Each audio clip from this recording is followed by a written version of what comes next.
want some sweet escape. Obvious that you want me, but Teka nga lang, may assignment nga pala kami. Ano ba yan?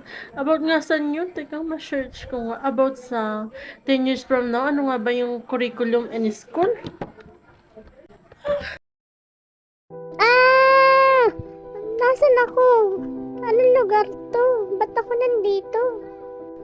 Ipapakita kay Kat ano nga ba ang mangyayari sa future ng school and curriculum sa Pilipinas. Dinala siya ng technology sa City College of Calapan para ipakita ang malaking pagbabago sa Pilipinas pagdating sa educational system. Access granted. Ngayon ay gumagamit na sila ng biometrics. Ang paggamit ng biometrics sa pag-a-attendance ng mga estudyante ay maaaring maging epektibong paraan upang tiyakin ang tama at mabilis na record ng kanilang pagpasok sa paaralan.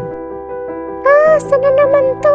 Wow, ang galing! Hindi na lang teacher ang gumagamit ng biometric, pati estudyante na. Good morning, class. Good morning, welcome to our first day of school. Now let's ask you to start some words. I am your teacher, Mika Lopez, and volunteer. Okay. Good morning, everyone. I am Bella Lopez. I love singing and dancing, and I expect that we will all be friends in this class. Okay, next. Aray ha, kanina pa to. Palipat-lipat na lang. Di man ako masabihan. Asa na naman ba ako? Gumagamit na din sila ng translator na kung saan ay pinapalinaw nito ang gustong sabihin ng isang taong may kakulangan sa pagbigkas ng mga salita upang mas lalo pang maintindihan ang kanilang nais na iparating.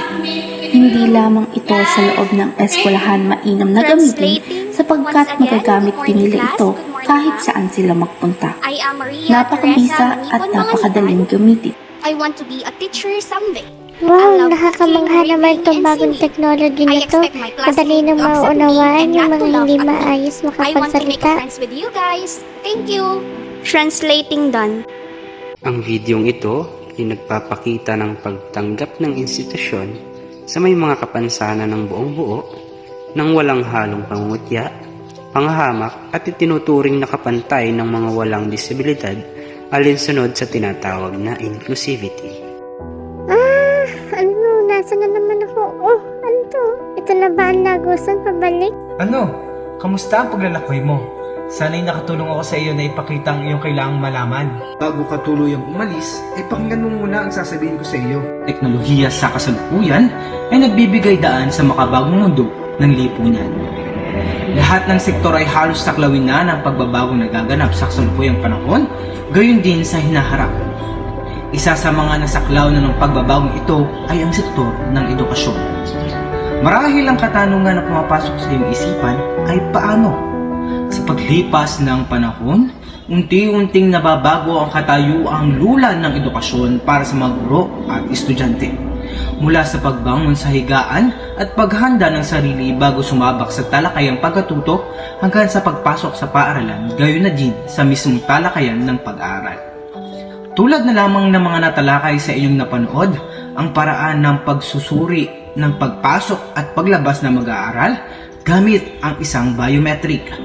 Paggamit ng isang aparato upang isalin ang salita o binibigkas ng isang estudyante upang ito'y bigyang kahulugan sa mas malinaw na paraan at ang huli, isang eksklusibong pamantasan na walang limitasyon o hangganan para sa mga mag-aaral. Ilan lamang iyan sa nakikitang pagbabago na maaaring maganap sa susunod na 10 taon sa hinaharap. Ang lahat ng ito'y walang duda na maaaring mangyari, ngunit ang palagi nating pakatatandaan na ang lahat ng bagay ay nakasasama kung labis. Bukod doon, lahat ng ating ginagawa ay may maaaring maging kapalit depende kung paano natin ito pagyayamanin at gagamitin. We're always obligated to our own action. Hindi masama ang umunlad at magbago. Ngunit kung ang pagbabago na patuloy na nagaganap sa lipunan ay gagamitin at aabusuhin, maaaring itong humantong sa isang pangmalawakang kasiraan sa lipunan, lalong higit sa sektor ng edukasyon na nasasaklawan dito. Hanggang sa muli! Ay, ano ba yan? Hindi man lang ako nakapagpasalamat. Ang dami kong natutunan dito sa paglalakbay na ito.